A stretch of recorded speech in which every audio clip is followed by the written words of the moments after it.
G'day ladies and gentlemen, it is the Raging Ranga here again, and welcome back to our little crash course on simultaneous linear equations. Now, before we begin, I must apologise. Remember in those last sections where I told you can work out simultaneous equations by hand or using graphical methods? Well, yeah, the truth is you can also use a graphics calculator and it's a whole lot easier. But hey, there you go, you got a bit of hand exercise, so everybody wins anyway. You can do simultaneous equations on your calculator in two ways. First of all, the graphical method, and second of all, using the solver function.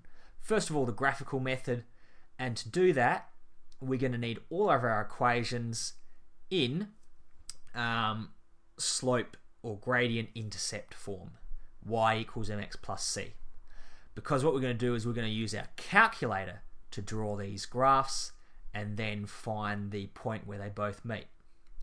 So on a CASIO, again, we're in menu and graph, perform the similar function on a TI, equivalent function on TI, and then you go straight ahead and type in all your values there. 3x take 7. Like that. This second equation here is in general form. You need to rearrange that to get in the form y equals mx plus c. And as this fella here is saying, oh yes, very good. Rearranging an equation does not change its solution, so even though I'm taking this 2x over the other side, it doesn't change the solutions. You're just rearranging the room, okay?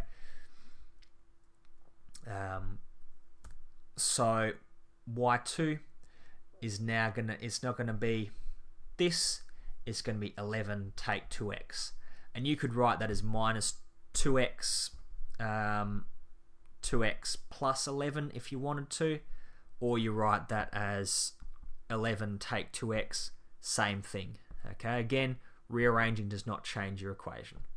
Draw that, and right there is your meeting point. You go on a CASIO calculator, gsolve.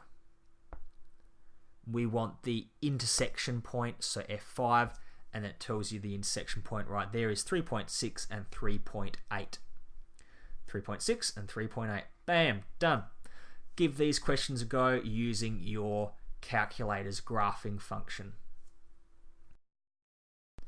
And finally, your calculator should have an equation solver functionality, and this is even easier again. So this is as simple as it's going to get.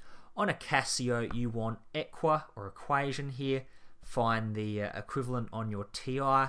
We want the simultaneous, so F1. And how many unknowns? Just the two unknowns, x and y.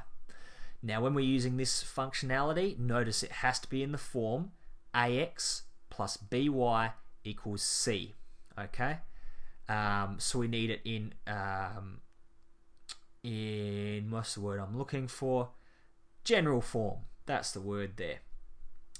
FYI, the examples in this book have the CASIO, two different types of CASIO, and the TI here, so you can look at that and use that as well.